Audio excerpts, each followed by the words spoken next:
Maintenant, c'est l'intervention de notre grand témoin, journaliste, écrivain, qui est auteur d'un livre « Comprendre la Corse », Monsieur Jean-Louis Andréani, qui va nous parler de sa chère Corse et nous aider à comprendre encore mieux. Et quand on sortira de cette matinée de travail, on sera pas corse, mais on comprendra nettement mieux. Monsieur Andréani, je vous laisse la parole et je vous salue. Bonjour, et donc je vais, comme on vient de vous l'annoncer, essayer de vous aider. C'est bon le son ? Bon, essayer de vous aider à comprendre encore mieux la Corse, puisque les intervenants précédents s'y sont déjà employés. Voilà. La démarche de vos responsables qui m'ont invité et que je remercie au passage me paraît d'autant plus justifiée que, comme vous le savez, puisque vous-même l'éprouvez peut-être, le continent est souvent déconcerté, agacé, pour ne pas dire plus, face aux comportements et aux revendications des insulaires. Je ne prétends certes pas avoir donné dans Comprendre la Corse toutes les clés pour déchiffrer l'énigme corse. Les Corses eux-mêmes sont parfois déroutés par leurs propres mystères, leurs propres contradictions. Mais j'ai apporté ma modeste pierre à un édifice toujours en construction. Comprendre l'île et ses habitants est en effet long, compliqué, implique des efforts parfois démesurés par rapport à la taille de ce petit territoire. Le problème est que dès qu'il s'agit de la Corse, les simplifications, les idées toutes faites, les catégories trop faciles ne permettent pas d'être en prise avec la réalité. La Corse, en effet, malgré sa petite taille, est une sorte d'école de la complexité. C'est déjà un problème en soi. Et aussi parce que la complexité est de moins en moins facile à imaginer dans un univers où tout le monde, médias compris, a tendance à simplifier à l'extrême. Le blanc, le noir, les bons d'un côté et les méchants de l'autre. La première chose à admettre, si l'on veut s'intéresser à la Corse, au-delà des paysages, du soleil, de la plage, du figatel, attention pendant cette saison, et des excellents vins corses dont on vient de parler, c'est déjà qu'il y a quelque chose à comprendre. Il n'y a pas si longtemps, en effet, il était fréquent d'entendre, y compris dans les débats au Parlement, que la Corse, après tout, n'était rien d'autre qu'un territoire rural reculé, comme d'autres dans l'Hexagone, et donc avec les mêmes problèmes. À mon sens, partir sur cette base interdit toute compréhension du sujet. Il faut au contraire admettre qu'il y a une spécificité corse, qui de surcroît n'est pas réductible à une seule notion. Ainsi, cette spécificité tient bien sûr à l'insularité, mais pas seulement. De multiples facteurs, historiques, géographiques, économiques, psychologiques, s'y mêlent pour produire la réalité de l'île. Certes, chaque territoire a sa spécificité, plus ou moins marquée toutefois. La force de l'identité bretonne ou alsacienne ne se retrouve pas partout dans l'Hexagone. Mais la Corse, si l'on peut dire, empile tant de singularités, peu ou jamais réunies ailleurs sur un seul territoire, qu'elle en devient unique. Ainsi, l'expression, qui correspond bien à la réalité, « une montagne dans la mer », résume la coexistence singulière de deux caractéristiques. Notre sujet du jour est donc déjà marqué par au moins trois singularités à la fois. C'est une île, c'est aussi une montagne, et c'est encore un territoire méditerranéen. Or, ces trois caractéristiques sont assez marquantes pour qu'une seule d'entre elles suffise parfois à définir l'identité d'un territoire. Il faut y ajouter l'histoire, la géographie, au-delà de la seule montagne. Elles aussi sont très particulières et contribuent à former la complexité dont je parlais au début. Bien sûr, il ne s'agit pas aujourd'hui de brosser un panorama complet de la Corse, mais je vais me concentrer sur les divers éléments qui, dans chaque domaine, histoire, géographie, économie, etc., nourrissent et forment la très forte singularité corse. Le plus important des facteurs qui déterminent la réalité ou les réalités de la Corse est bien sûr l'insularité, même si les progrès contemporains, le développement des transports notamment, limitent désormais ses effets et l'isolement qu'elle entraîne. Mais malgré cette importance, les Français ne sont guère sensibilisés à la question de l'insularité. Tout simplement parce qu'ils y sont peu confrontés. Ailleurs dans le monde, la question des îles peut être mieux connue, du simple fait que cette problématique est plus présente dans un pays quand ce n'est pas le pays lui-même qui est une île. En France, au contraire, la Corse est la seule grande île de métropole. L'insularité n'est donc pas un thème très porteur de débat ou de recherche, alors même qu'elle explique une bonne partie des comportements ou des singularités qui rendent la Corse si difficile à comprendre pour le continent. Une île, c'est un monde en soi, souvent fait de paradoxes. Le premier de ces paradoxes est le rapport avec la mer. Certaines îles sont tournées vers la mer et en vivent. Mais, aussi étonnant que cela puisse paraître, beaucoup d'autres insulaires lui tournent le dos et sont des terriens bien plus que des marins. C'est en grande partie le cas des Corses, longtemps plus tournés vers leurs terres, en l'espèce leurs montagnes, que vers la mer. Les Corses traditionnels sont donc cultivateurs et éleveurs plus que pêcheurs, même si les activités liées à la mer sont présentes dans l'île aujourd'hui comme hier. Pour les insulaires qui s'en détournent, la mer est plus perçue comme un univers hostile et inconnu, voire une menace, que comme une opportunité et une source de richesse potentielle. Le danger vient d'elle. Dans le cas de la Corse, cette perception n'a d'ailleurs rien d'un fantasme. Pendant des siècles, les habitants ont vécu dans la hantise d'incursions maritimes, de pirates ou d'envahisseurs divers, qui venaient notamment faire des razzias, y compris d'hommes. Des milliers d'insulaires ont ainsi été enlevés et transportés en Afrique du Nord, souvent pour y devenir esclaves. En outre, pendant des siècles, le rivage a été un espace délaissé, non seulement parce qu'il était dangereux, mais aussi insalubre en été. L'intérieur, en particulier la montagne, peu accessible, est donc un refuge, un monde connu et rassurant, aussi rude soit-il. L'insularité façonne des comportements, des modes de pensée, qui peuvent être eux aussi paradoxaux. Ainsi, les insulaires revendiquent souvent le sentiment de liberté qu'ils éprouvent, alors que les non-insulaires pensent d'abord aux limites de l'île. L'étroitesse de l'espace, le relatif enfermement physique et mental qu'entraîne l'insularité, renforcé en Corse par le cloisonnement géographique intérieur, j'y reviendrai, ont pour effet d'exacerber les conflits, l'attachement aux traditions, aux superstitions et aux règles de vie locales, qui ont pu être dans le passé un véritable carcan. La relation particulière à la terre est une autre caractéristique de l'insularité. Cet attachement au pays natal existe aussi, bien sûr, sur le continent, et vous connaissez ce sentiment. Mais dans une île, en particulier celle où nous sommes, cet attachement prend une dimension viscérale, qui peut parfois être paroxystique, devenir quasi mystique. J'oserais presque rattacher la puissance de ce lien au culte de la mer dans la vie quotidienne, et à celui de Marie, patronne de la Corse, comme si l'île elle-même était en quelque sorte la mère suprême, celle qui rassure, auprès de laquelle on est toujours bien quoi qu'il arrive. En tout cas, sans même parler de ceux qui n'imaginent pas de partir, certains Corses du continent ne peuvent pas attendre la retraite pour revenir sur l'île. Ils sont trop impatients, ils veulent rentrer, se bâtissent un projet professionnel et de vie, quitte à perdre en dimension sociale, en surface financière, mais être là où ils sont nés et où ils veulent mourir. D'autres font toute leur vie à l'extérieur, mais n'imaginent même pas d'être enterrés ailleurs que sur l'île. Dans le prolongement de cet attachement si fort, le corsocentrisme qui agace tant le continent est tout simplement typique des îles. Aussi étrange que cela puisse paraître à un non-insulaire, les îles sont connues pour avoir la tentation de penser un monde organisé autour d'elles. Autrement dit, si je peux me permettre ce clin d'œil, au moins en son fort intérieur, chaque île dispute à la gare de Perpignan la qualité de centre du monde. Certains chercheurs vont plus loin encore dans l'analyse, déterminent comment les sociétés insulaires, derrière une apparence d'ouverture, peuvent être opaques et se fermer comme une huître. Comment donc l'insularité influe sur la manière d'appréhender l'autre ou la nouveauté venue d'ailleurs? Comment, enfin, elle pèse sur les rôles sociaux de chacun?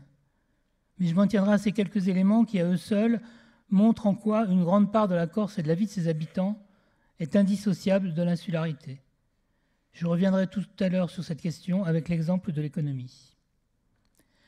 J'en viens maintenant à un autre facteur essentiel dans la définition de l'identique corse, la méditerranéité. Elle complète en quelque sorte l'insularité. Une grande partie de ce que la première ne suffit pas à expliquer se retrouve dans la deuxième. La Méditerranée, bien sûr, c'est une mer, une lumière, un climat, et les cultures qui vont avec, la vigne et l'olivier, bien présents en Corse. C'est aussi une vision de la société et des rapports sociaux très éloignés de celle des pays nordiques, fondée sur la relation humaine, ce qui explique et induit beaucoup de choses. La famille et son prolongement, le clan, le respect d'un code de l'honneur, les fidélités personnelles qui peuvent l'emporter sur toute autre considération. Autant de caractéristiques qui se retrouvent autour de la Méditerranée. Il y a aussi ce que j'appellerais le goût du théâtre social, l'importance de paraître sur la place publique. Sur le plan politique, c'est la Méditerranée qui a inventé le clientélisme, fondement de la vie politique traditionnelle. Enfin, derrière leur soleil aveuglant et leur apparence de légèreté, les sociétés méditerranéennes ont leur face noire, secrète et violente. Autre facteur constitutif de l'identité particulière corse, l'histoire. Certes, pour une part, la Corse a connu le destin de beaucoup d'îles méditerranéennes qui ont vu un nombre étonnant d'occupants ou d'autorités de tutelle se succéder sur leur sol. Mais elle a aussi une part d'histoire très particulière qui contribue à sa singularité, notamment vis-à-vis des autres régions françaises. Comme beaucoup d'îles, en particulier en Méditerranée, la Corse a été une terre de passage, un carrefour, où au cours d'une histoire mouvementée se sont croisées, succédées et parfois mêlées de nombreuses civilisations.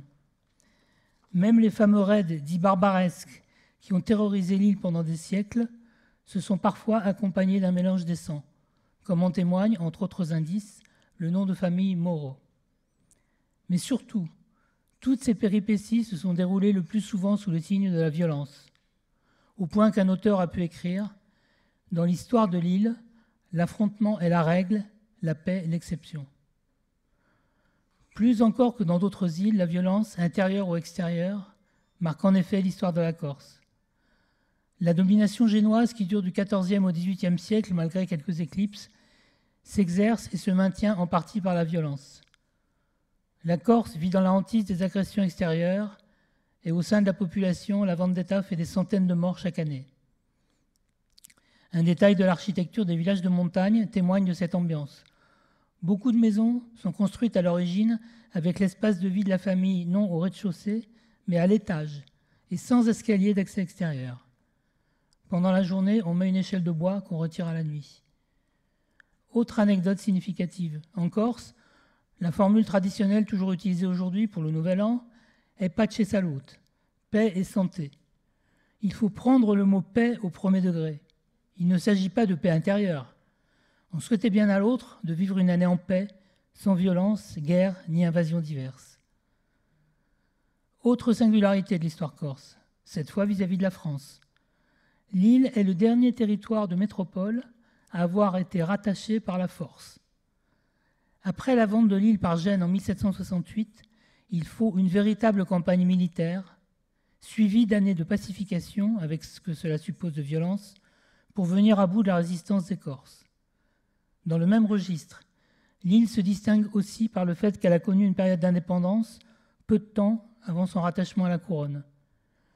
Les quelques décennies de l'éphémère Corse indépendante se situent au XVIIIe siècle et se terminent avec la victoire française.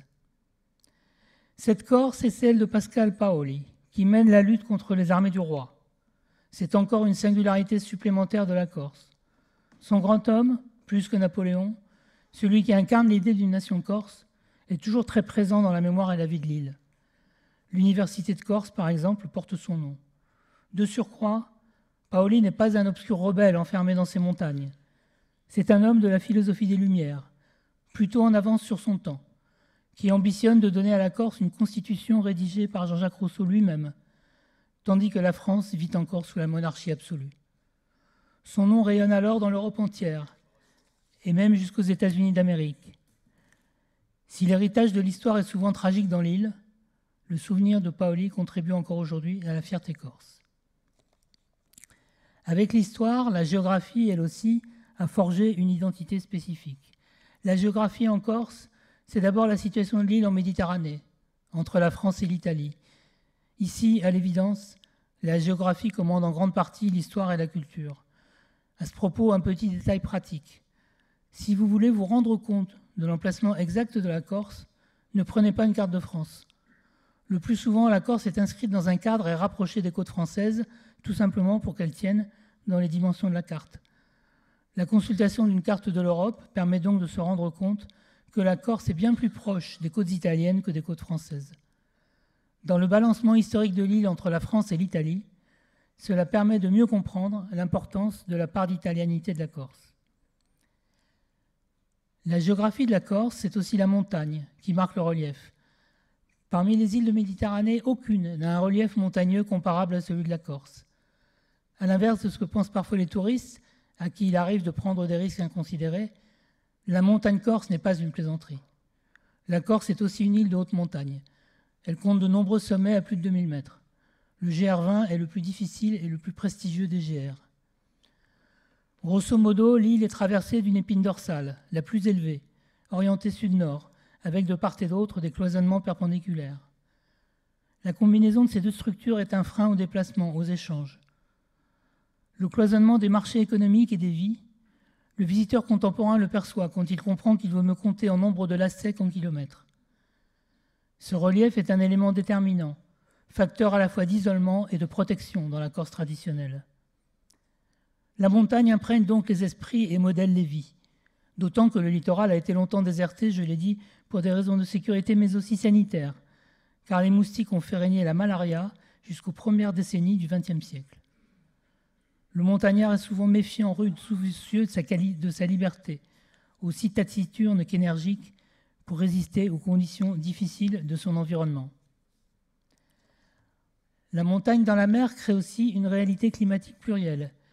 Climat méditerranéen sur le littoral, climat montagneux de plus en plus marqué à mesure qu'on prend de l'altitude. Et compte tenu des faibles distances, le voyageur passe vite de l'un aux autres. La Corse est ainsi l'un de ces territoires où l'on peut parfois être en chemisette sur le bord de mer, prendre sa voiture, faire moins d'1 heure de route et risquer de glisser sur le verglas. Comment opérer une synthèse entre tous ces éléments constitutifs de la Corse, à la fois multiples, contradictoires, antagoniques? On ne s'étonnera plus, vous ne vous étonnerez plus, j'espère, que la Corse soit cet exemple de complexité que j'évoquais en commençant. On ne s'étonnera pas non plus de découvrir un territoire et des habitants déconcertants, contradictoires, une île avec sa face lumineuse, bien connue, particulièrement évidente avec le soleil de l'été, mais aussi sa face sombre, parfois sinistre, tout aussi présente mais invisible au premier coup d'œil. Ainsi les Corses sont accueillants. L'hospitalité est ici une vertu cardinale. En même temps, ils peuvent être fermés aux étrangers, jusqu'au racisme et à la xénophobie. Les Corses sont empreints de religiosité. Marie, on l'a vu, est la patronne de l'île. L'hymne corse, toujours chanté aujourd'hui, est le Dio vi salvi Regina, chant religieux à sa gloire. Mais ils oublient souvent les principes religieux dans la vie quotidienne. Ici, il n'est pas vraiment question de tendre la joue gauche. De la même façon, la population fait bloc face à l'extérieur, mais peut se diviser à l'infini quand elle est face à elle-même. Ainsi, à l'époque des affrontements militaires entre Paoli et les Français, les Corses sont aussi nombreux dans un camp que dans l'autre. Les Corses, je l'ai dit, sont très attachés à leur terre, à leur patrimoine naturel, mais peuvent manquer de respect au quotidien pour leur environnement.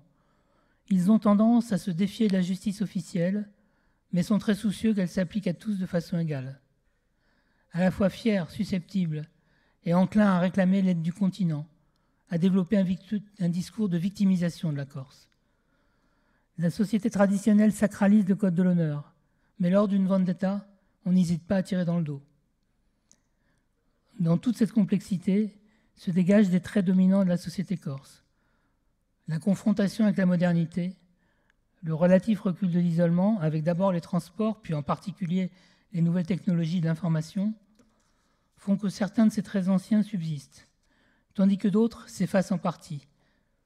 Exemple frappant, à l'inverse de ce qu'elle a fait pendant des siècles, la population se concentre aujourd'hui sur le littoral, où les prix du foncier et de l'immobilier flambent.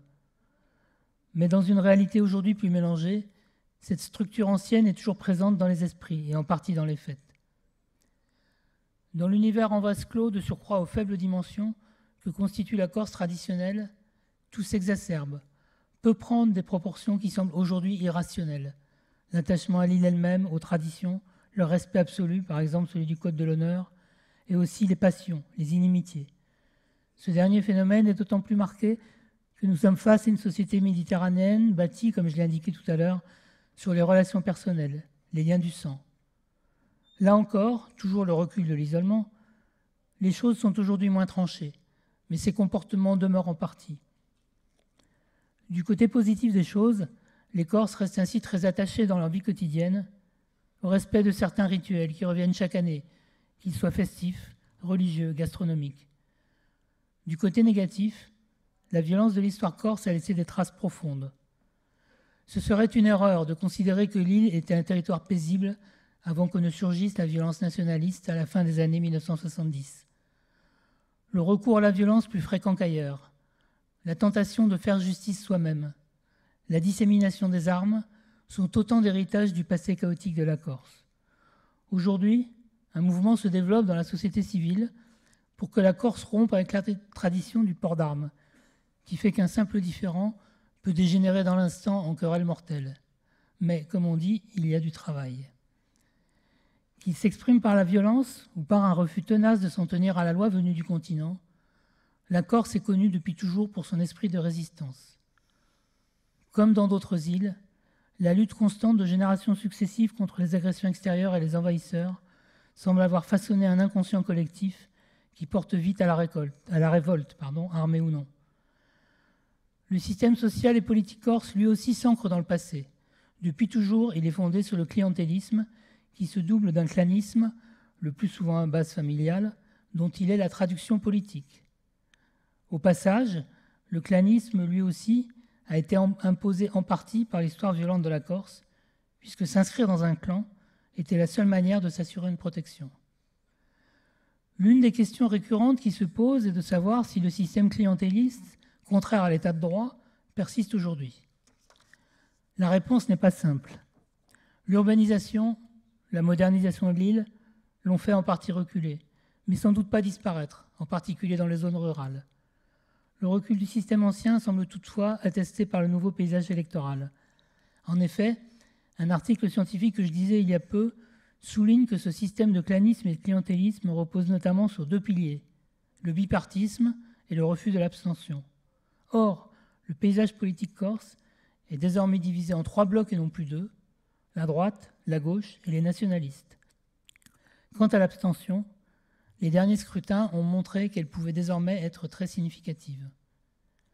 Enfin, parmi les traits traditionnels qui subsistent aujourd'hui dans ce qui est resté une société de proximité, figure la solidarité, en particulier familiale, mais aussi l'envie, l'invidia. Dans la préface qu'il a rédigée pour comprendre la Corse, Jean-Marie Colombani en donnait une illustration abrupte mais parlante, en évoquant une île, ouvrez les guillemets, où chacun semble réfractaire à tout progrès dès lors qu'il profite à son voisin, fermez les guillemets. Bref, la complexité de la Corse tient au fait que depuis toujours elle navigue entre les contraires et qu'aujourd'hui, de surcroît, elle doit gérer une confrontation entre un passé très présent et un avenir difficile à maîtriser. Je vous ai annoncé au début que j'allais faire un petit focus sur l'économie. En effet, puisque vous êtes avant tout des acteurs économiques, je voudrais développer un peu la question de l'économie corse. D'autant que c'est l'un des problèmes lancinants de l'île et qu'une bonne partie des problématiques que je viens d'évoquer s'y retrouvent. Une constante traverse les époques. C'est ce que j'appelle la non-économie corse, ou l'introuvable économie insulaire. Dans un premier temps, il faut d'abord évoquer les handicaps structurels et permanents de l'économie qui contribuent à la difficulté du problème. Premier de ces handicaps, l'insularité pèse bien sûr sur l'économie. Pour l'essentiel, en dehors du tourisme, l'île constitue le marché étroit de l'économie corse. Les effets de l'insularité se font bien sûr sentir sur les coûts de travail, en particulier pour les matières pondéreuses. Ces surcoûts doivent être pris en compte dans les deux sens. Ils renchérissent tout ce qui est importé. Or, la Corse importe une grande partie de ce qu'elle consomme. Le coût de la vie s'en trouve affecté, ce qui explique l'âpreté des débats qui ont pu avoir lieu, par exemple autour de la revendication d'une prime d'insularité par les fonctionnaires. En sens inverse, les coûts de transport renchérissent les produits exportés et pèsent donc sur une compétitivité déjà incertaine. Il faut notamment compter la manutention supplémentaire et le temps qu'entraîne le transport par bateau, avec au moins une rupture de charge à l'embarquement et une au débarquement. Ainsi, dans le cadre d'une étude destinée à évaluer de façon précise le handicap de l'insularité dans les îles de l'Union européenne, on a pu calculer qu'en termes de temps de transport et non en kilomètres, en partant de Maastricht, Ajaccio se trouve à une distance virtuelle équivalente à celle de la Tunisie. S'ajoute de façon générale une dépendance au transport bien supérieure à celle du continent. On s'en aperçoit en cas de grève où certains approvisionnements deviennent vite problématiques.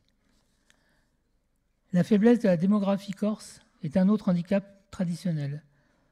Combinée au cloisonnement géographique que j'ai évoqué tout à l'heure, elle contribue à l'étroitesse des marchés locaux.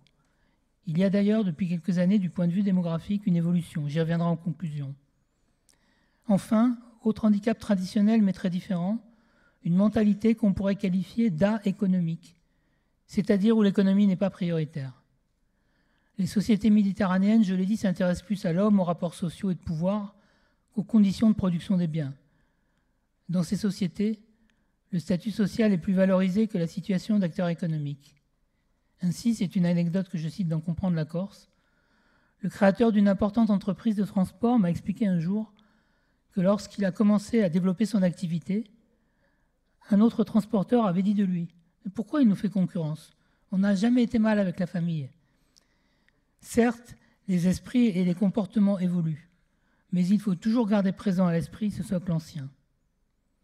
De façon plus générale, l'économie ancienne de l'île est une économie rurale de subsistance plus que d'échange.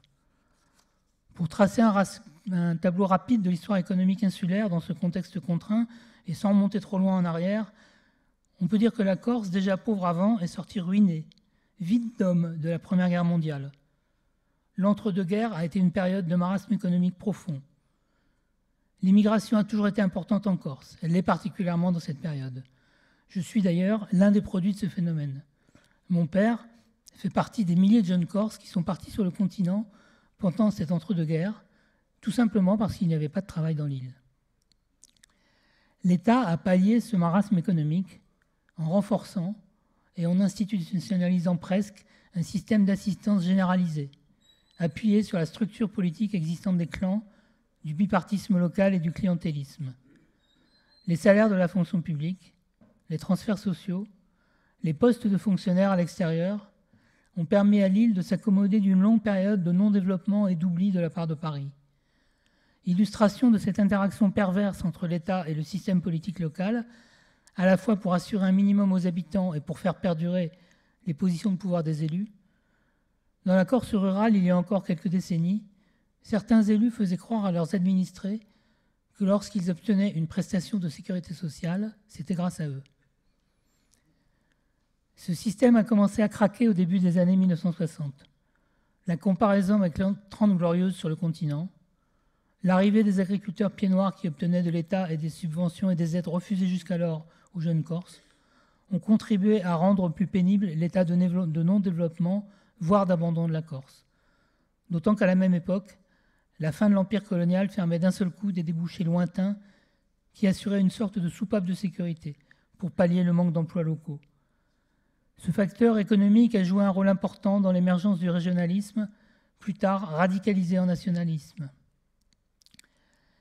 À partir du moment où, sous la pression locale, l'État a commencé à se préoccuper du développement économique de la Corse, s'est posé la question des modalités de ce développement, du type de modèle économique qui pouvait s'appliquer à l'île.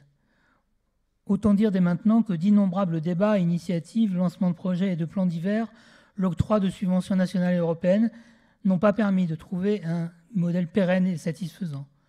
Malgré tout, la Corse a progressé, peu à peu. L'oubli désespérant des années 1960 n'est plus qu'un souvenir. Ainsi, pour prendre l'indicateur que vous connaissez du PIB régional par habitant, bien qu'il soit fluctuant, il indique une certaine amélioration. En 2000 et 2001, l'île était encore la dernière des régions de métropole. En 2012, elle avait fait une belle remontée, puisque 9 régions de métropole étaient derrière elle. Depuis, le redécoupage régional a rendu les comparaisons plus difficiles. En 2014, la Corse était antépénultième, c'est-à-dire avant-dernière, des nouvelles grandes régions de métropole. Ce rattrapage partiel se voit d'ailleurs dans les chiffres de la croissance régionale. De la fin des années 1990 jusqu'à ce qu'elle soit frappée, avec un peu de retard par rapport au continent, par la crise économique en 2010-2011, la Corse enregistre la plus forte croissance régionale de métropole. Du point de vue de l'économie au quotidien, les choses ont beaucoup changé depuis ces années 1960, à la fois sur le plan des mentalités et de l'effort public, à la fois français et européen. Aujourd'hui, l'économie souffre donc moins d'un retard de développement que de sa fragilité et de ses déséquilibres, qui constituent autant de handicaps récurrents, où on retrouve notamment ceux que j'ai présentés tout à l'heure. tourisme trop concentré dans le temps et l'espace, malgré les tentatives pour étaler la saison, dépendance et surcoût des transports, industrie inexistante, tertiaire public hypertrophié, marché intérieur trop étroit. Sur le plan social, le chômage reste supérieur à la moyenne nationale, tout comme la pauvreté, et les salaires demeurent faibles. Il faut aussi évoquer l'omniprésence des très petites, voire des micro-entreprises, qui constituent l'écrasante majorité du secteur marchand non agricole. La petitesse du territoire et donc la faiblesse des productions, alliée à cette structure entrepreneuriale émiettée, ne permet guère d'innerver un tissu économique. Le tout limite la productivité, empêche ou réduit les économies d'échelle et les effets de synergie, comme les échanges interentreprises. D'autant que le fameux cloisonnement par les montagnes et les vallées, les pièves traditionnelles, accentue ce phénomène. Même si de jeunes chefs d'entreprise n'hésitent pas à s'attaquer aux marchés internationaux. Le développement des technologies matérielles profite bien sûr à la Corse, puisque celle-ci gomme en partie l'insularité, mais ce n'est pas une panacée. Cette problématique déborde d'ailleurs de l'économie au sens strict. Ainsi, malgré un déficit en formation d'une manière générale, le coût de certaines formations rapporté à l'importance quantitative des populations intéressées devient prohibitif. Sur le plan sectoriel, le tertiaire est le principal moteur de croissance avec quelques 80% de la valeur ajoutée locale. Un tiers de la richesse produite provient du tertiaire non marchand, c'est-à-dire les services administrés, même si cette surreprésentation est pour partie inévitable dans une île. De même, le nombre d'échelons administratifs, une région, 2 départements, 360 communes sur un petit territoire de moins de 9000 kilomètres carrés, plus les structures intercommunales, a accru les emplois publics, sans même évoquer les effets pervers du clientélisme. Néanmoins, 15 ans après la tentative ratée de Nicolas Sarkozy avec le référendum de 2003, après aussi l'abandon de la deuxième étape du processus de Matignon de Lionel Jospin qui avait le même objet, les choses ont changé sur ce plan dans le bon sens. La réforme institutionnelle entrée en vigueur cette année organise une collectivité unique. Celle-ci remplace l'actuelle collectivité territoriale et les 2 départements de Corse du Sud et de Haute-Corse. De façon générale, plusieurs pistes ont été explorées depuis des années pour développer une économie plus productive, moins dépendante de l'État, notamment celle d'une économie qualifiée d'identitaire. Autrement dit, une économie appuyée sur la valorisation de ce qui est spécifiquement corse et donc non productible ailleurs. C'est bien sûr une manière de contourner la question des surcoûts qui font que la Corse est à peu près dans l'impossibilité d'être compétitive avec des produits standards.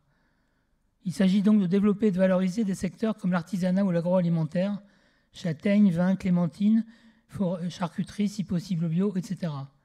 Sachant que par ailleurs, le tourisme est déjà une forme de valorisation des atouts locaux. Encore que pour le tourisme balnéaire, la plage et le soleil ne soient pas spécifiques à la Corse, ce qui fait que la concurrence est rude. Pour ma part, je pense que cette piste de valorisation des productions identitaires doit continuer d'être explorée.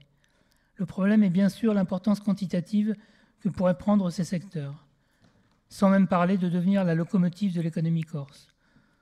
Tout comme Internet, je l'ai évoqué, a permis à certaines entreprises d'effacer en partie les effets de l'éloignement et de l'insularité.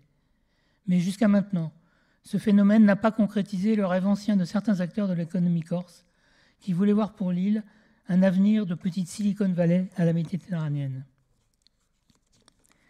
Dernier point avant de conclure, même si pour le coup ce n'est pas votre spécialité professionnelle, je voudrais vous dire quelques mots du paysage politique et électoral. Celui-ci en effet a connu ces derniers mois des bouleversements assez importants pour que leur écho arrive jusqu'au continent. Mais j'ai parfois le sentiment que ces changements n'ont pas été vraiment expliqués. Donc, comme vous le savez sans doute, une coalition autonomiste et indépendantiste est à la tête de la collectivité territoriale, autrement dit la région Corse. Cette coalition a obtenu une confortable majorité absolue, avec près de 57% des suffrages exprimés aux élections territoriales de 2017, là encore spécificité corse, puisqu'elles n'ont été organisées que dans l'île, dans la perspective de l'entrée en vigueur du nouveau statut de collectivité unique. L'ampleur de ce succès a surpris jusqu'aux vainqueurs eux-mêmes, mais la dynamique illustrée par ces scores n'est, elle, ni une nouveauté, ni une surprise. Cette victoire ne vient pas par hasard. Elle est au contraire une nouvelle étape dans un processus entamé au moins depuis 2008.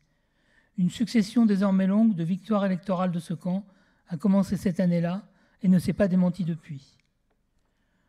Dans ce contexte, Si l'émergence d'une majorité absolue nationaliste a frappé le continent, c'est bien entendu en partie à cause du symbole de la rupture historique que représente ce résultat. Mais c'est aussi parce que l'attention portée depuis le continent à la vie politique corse est discontinue et ne se réveille le plus souvent qu'à l'occasion d'événements dramatiques ou ultra-spectaculaires. Ainsi, les commentaires sur la victoire de 2017 ont parfois donné l'impression que ceux qui les émettaient avaient oublié ou ne savaient pas que les mêmes forces politiques tenaient les leviers de commande de l'Assemblée territoriale depuis 2015. Cela posé, comment expliquer les victoires de ces dernières années ? Au-delà des explications conjoncturelles, comme la déception vis-à-vis de l'équipe précédente, la première raison de ces victoires est d'abord une raison de fond. Les thèmes mis en avant par les nationalistes rencontrent depuis longtemps un écho dans la population insulaire. D'une certaine façon, la victoire culturelle des nationalistes a précédé leur victoire politique. Qu'il s'agisse de la langue et de la culture, d'une autonomie de gestion accrue, de la défense du patrimoine, notamment naturel, de la revitalisation de l'économie, du contrôle du foncier, les thématiques nationalistes ont gagné l'ensemble du champ politique.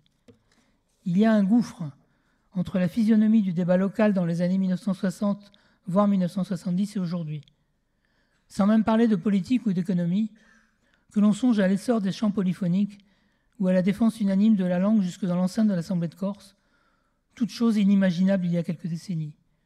Il faut rappeler par exemple qu'au début des années 1980, les concerts de chants polyphoniques corses, dont les CD remplissent aujourd'hui les gondoles des disquaires insulaires et sont même bien représentés dans les FNAC parisiennes, étaient interdits. Sur le plan politique, l'élément nouveau est que deux verrous qui bloquaient en partie le paysage corse, ou en tout cas freinaient les évolutions, ont sauté. Après la victoire culturelle, le déblocage de ces deux verrous explique en bonne partie le succès politique des autonomistes et des indépendantistes. Le premier verrou est celui de la violence.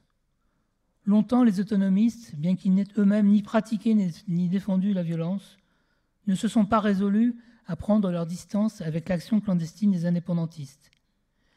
Puis ils se décident à franchir le pas, jusqu'à demander de façon publique l'abandon de la clandestinité au début des années 2000. Plus ils développent cette démarche, plus ils rencontrent d'échos, notamment électorales, dans la population corse. Dès les élections municipales de 2008, ils obtiennent de bons résultats et prennent plusieurs communes. Puis, chaque rendez-vous électoral est favorable au courant nationaliste, en particulier aux autonomistes.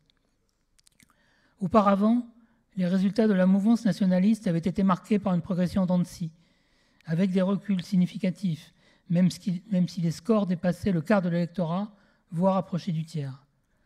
À partir des succès municipaux de 2008, la progression est constante, confirmée à chaque échéance.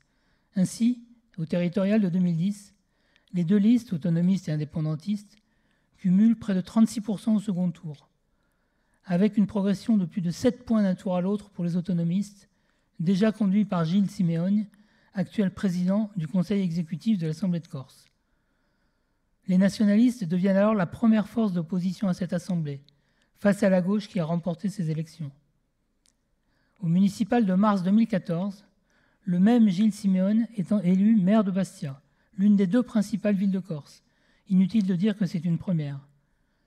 Et lorsque les indépendantistes du FLNC eux-mêmes renoncent à la violence, en juin 2014, une nouvelle étape s'ouvre, car cette fois le verrou de la violence saute vraiment, et de façon sans doute définitive. Dès lors, la marche en avant peut continuer et même s'accélérer. Au territorial de 2015, indépendantistes et autonomistes font une liste d'union au second tour et remportent l'élection. Avec près de 36% des voix, ils ratent de peu la majorité absolue en siège. Mais pour la première fois, loin devant tous les autres, ils prennent les rênes de l'Assemblée de Corse. Aux législatives de l'été 2017, Lille envoie au Palais Bourbon 3 députés nationalistes, sur les 4 qu'elle élit. Là encore, c'est du jamais vu. Enfin, au territorial de décembre 2017, autonomistes et indépendantistes remportent la large victoire qui a fait tant de bruit. Unis dès le premier tour, ils pulvérisent leur score précédent, avec plus de 45% des voix, soit 20 points de mieux qu'en 2015, et dépassent donc avec facilité la majorité absolue au second tour. Cette nouvelle envolée s'explique en partie, à mon sens, parce qu'avec la préparation de cette élection, le deuxième verrou du paysage politique corse a sauté. Ce second verrou est celui de l'indépendance. À l'inverse de ce que pourrait laisser penser une analyse trop rapide, le fait que l'indépendance ne fasse précisément pas partie du programme de mandature élaboré par les nationalistes et les autonomistes contribue sans doute à expliquer le tremblement de terre politique de décembre 2007. Les Corses sont tout simplement, comme beaucoup d'insulaires, bien plus favorables à l'autonomie qu'à l'indépendance. À ce propos, petit rappel sur la différence entre indépendance et autonomie. L'autonomie d'un territoire ne remet pas en cause son appartenance à un ensemble national plus vaste. Ce statut consacre la spécificité de ce territoire. Il est inscrit dans un texte solennel, la Constitution par exemple, pour les pays qui en ont une. L'autonomie suppose notamment un pouvoir législatif et un financement garanti de la part de l'État central, qui conserve sur le territoire autonome les prérogatives régaliennes, en particulier l'armée et la diplomatie. Par ailleurs, il faut préciser l'ambivalence des situations d'autonomie politique. Celle-ci peut être un marchepied vers l'indépendance, mais elle peut aussi représenter une situation politique stable, ancrée dans la durée. Ainsi, de nombreuses îles européennes bénéficient d'un statut d'autonomie qui fonctionne sans drame, souvent depuis des années, et sans qu'il soit question d'une marche vers l'indépendance. Autre exemple, non plus insulaire, mais tiré de l'actualité récente. Il est évident que l'autonomie, pour la Catalogne espagnole, ne revêt pas la même signification que pour les autres régions, y compris les îles, qui, dans la monarchie espagnole, sont toutes autonomes, à des degrés différents. Fin de la violence politique. Programmes de mandature autonomistes et non indépendantistes sont donc, à mon sens, les principaux ingrédients du cycle des succès nationalistes. Les autres éléments sont plus classiques et peut-être plus faciles à comprendre vu du continent. En écho aux bouleversements politiques nationaux, cette mouvance dans l'île incarne la nouveauté. Et même, comme l'a dit Jean-Luc Mélenchon qui s'y connaît, le dégagisme dans un paysage politique longtemps dominé par une droite maintenant émiettée et une gauche qui a raté sa chance. Dans le tandem avec Jean-Guy Talamogne, Gilles Simeone, dont la personnalité est un atout pour son camp, incarne à la tête de l'exécutif local la jeunesse, la volonté de bousculer les positions acquises. Tout comme un certain président de la République, même si le second est à l'évidence très éloigné des préoccupations et de l'univers culturel du premier. En conclusion, je voudrais vous livrer quelques réflexions, ou plutôt quelques interrogations personnelles, sur l'évolution prévisible de deux sujets très différents, encore que liés de façon indirecte, l'environnement et la démographie. Sur le premier thème, mon sentiment est que, plus que jamais, l'un des enjeux essentiels pour l'avenir de l'île est la relation compliquée entre développement économique et préservation du patrimoine naturel. Mine de rien, même en l'absence de grandes opérations spectaculaires, et parfois dans le déni des principaux intéressés, le béton grignote les côtes corses, remonte maintenant sur les flancs des collines de l'arrière-pays, mythe l'espace rural. Le territoire insulaire suscite de plus en plus de convoitises et la spéculation immobilière se développe, avec dans son sillage des relents sulfureux d'argent sale, sans parler de tous les autres effets bien connus, hausses des prix, difficultés de logement pour les populations locales, etc. Cela fait longtemps que pour ma part et à mon modeste niveau, je tire la sonnette d'alarme. Si la Corse continue sur ce chemin, d'ici quelques décennies, ce qui fait sa singularité, sa richesse, son attractivité dans le monde contemporain, risque d'avoir en grande partie disparu, sans que personne l'ait vraiment décidé. Deuxième grande interrogation, la démographie. La croissance démographique a longtemps semblé un remède potentiel à la léthargie économique de l'île. Cette croissance tant attendue est enfin arrivée à partir de années 1990, de la fin des années 1990. La population est passée de quelques 260 000 habitants en 1999 à plus de 320 000 aujourd'hui. Mais cette croissance n'a pas donné tous les fruits attendus. Elle est nourrie par les apports extérieurs et non par l'augmentation des naissances. Terre d'émigration au temps de sa grande pauvreté, la Corse est devenue une terre d'immigration. Immigration de populations actives, étrangères ou françaises du continent. Plus beaucoup de seniors, souvent plus sensibles à l'héliotropisme, aux attraits de la mer et du littoral qu'aux traditions culturelles de l'île. Ce dernier type de croissance produit certes une certaine dynamique, crée des emplois, mais le plus souvent peu qualifiés. Sans oublier que cet afflux de seniors accroît encore le déséquilibre de la pyramide des âges dans une île déjà vieillissante. Il faut aussi mentionner les inquiétudes que suscite parfois la part croissante d'une population peu en prise avec les débats sur la culture, l'identité et le développement économique. Dans le même état d'esprit, on dit dans l'île que la Corse fabrique des Corses. Autrement dit, qu'en quelques générations, la Corse façonne des comportements et des modes de pensée qui font que le fils, le petit-fils ou l'arrière-petit-fils d'un nouvel arrivant devient un vrai Corse. Mais que va-t-il se passer si la Corse se peuple à chaque génération de seniors qui, par définition, n'auront pas de descendance dans l'île? Je vous laisse méditer sur ces interrogations presque philosophiques, mais avec aussi une portée concrète. J'espère vous avoir intéressé et éclairci un peu, sans mauvais jeu de mots, le maquis corse.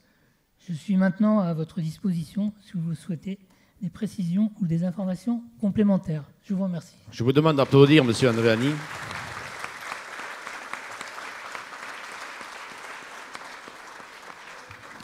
Merci pour ce superbe exposé. On vous avait demandé de nous faire un peu l'histoire de la Corse et puis la situation politique actuelle. Je crois que vous êtes parti de loin et vous êtes arrivé à la journée d'aujourd'hui, et c'est le politiquement correct, si on peut dire.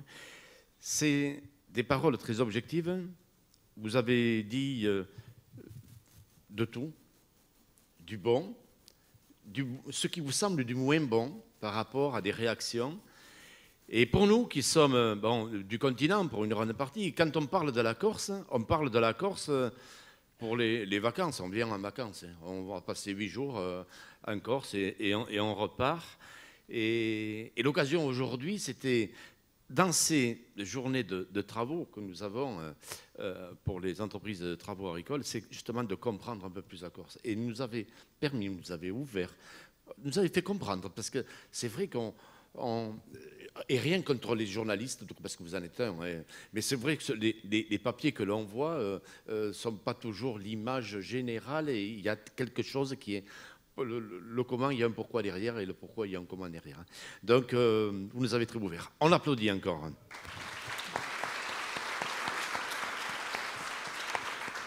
On peut prendre une ou deux questions.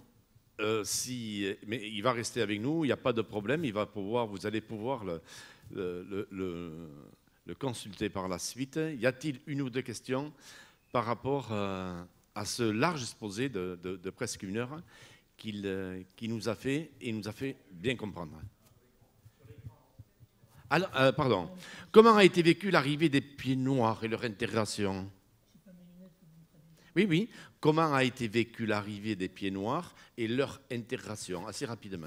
Oui, ça a été vécu assez mal, hein, puisque donc il y a ce problème de l'agriculture que j'évoquais. On a eu les gens sur place ont eu l'impression très vite d'un traitement qui n'était pas le même que le leur. Et j'ajouterais que l'étincelle, si vous voulez, des événements d'Aléria en 1975 vient des rapatriés, puisqu'à l'époque, il y a eu un scandale de chaptalisation des vins. Vous parliez tout à l'heure des vins, et c'était donc l'époque où c'était de la bibine, hein, du vin en vrac, etc. Et il y a eu un scandale de fraude qui a été l'étincelle. Voilà, et d'ailleurs, un certain nombre de Pieds Noirs sont repartis. Certains sont restés, sont intégrés, mais d'autres sont repartis, notamment le propriétaire de la cave, M. Despey, qui est reparti, je crois, à Madagascar. Très bien. Un littoral préservé du bétonnage qui est une fierté de la Corse. Est-ce que ça peut perdurer? C'est toute la question. Hein. C'est ma deuxième interrogation. Moi, je crains qu'on soit sur une mauvaise pente. Il faut bien comprendre que les intérêts économiques sont puissants. Comme vous l'avez dit, la Corse est connue pour les vacances. Les vacances, c'est dans des appartements, éventuellement du camping, mais enfin beaucoup dans des appartements et dans des hôtels. Et depuis des années, il y a, comme sur d'autres zones littorales, hein, mais encore plus en Corse, où le littoral, comme on le sait, est très préservé. Il y a de vastes étendues sauvages qu'on ne trouve plus ailleurs, etc. Et même l'arrière-pays est lui-même une richesse profonde. Et donc, il y a depuis longtemps une pression qui vient d'un peu partout. Et c'est très compliqué de gérer cette pression, notamment parce que donc elle vient de partout, et puis aussi parce qu'il faut bien dire les choses telles qu'elles sont. Je ne l'ai pas évoqué dans l'exposé, mais l'État est complètement dépassé par cette pression. Depuis des années, le contrôle de légalité, qui en Corse comme ailleurs est supposé contrôler, surveiller les permis de construire, n'a pas les moyens de faire son boulot. Je lisais très récemment un article qui vient de paraître, qui donc a les dernières informations, où on indiquait qu'il y avait 2 personnes pour la Corse du Sud, dont une en maladie, donc une en activité. Donc c'est complètement... Donc voilà, ce qui explique que le béton pousse un peu partout. Et puis il faut bien dire, notamment vis-à-vis de l'actuelle équipe dirigeante, qu'elle est face à une contradiction. L'ADN, si on peut dire, des nationalistes et notamment des autonomistes, c'est la préservation du littoral, hein, c'est la richesse du patrimoine corse, mais eux-mêmes sont confrontés à la pression des acteurs économiques maintenant qu'ils sont au pouvoir. Ils ont, j'imagine, je sais comment ça se passe dans les assemblées, surtout quand il y a de nouveaux élus, il y a un défilé dans l'antichambre d'acteurs économiques qui disent « mais nous, il faut qu'on puisse construire, et on a besoin de se développer de ça ». Donc c'est très compliqué, et c'est pour ça que j'ai livré cette interrogation personnelle. C'est que je pense, je ne suis pas tout à fait le seul, mais je pense qu'on n'est pas assez nombreux. Je pense qu'il faut un sursaut et reprendre les choses en main, et en tout cas faire les choses de façon raisonnée et consciente, parce que là, on part un peu dans tous les sens, et je crains effectivement, sans catastrophisme exagéré, que d'ici 20 ans, on ne puisse plus parler de la Corse dans les mêmes termes. Très bien. Je crois qu'il n'y en a plus de questions. Non, c'est bon. Merci. On applaudit M. Andréani.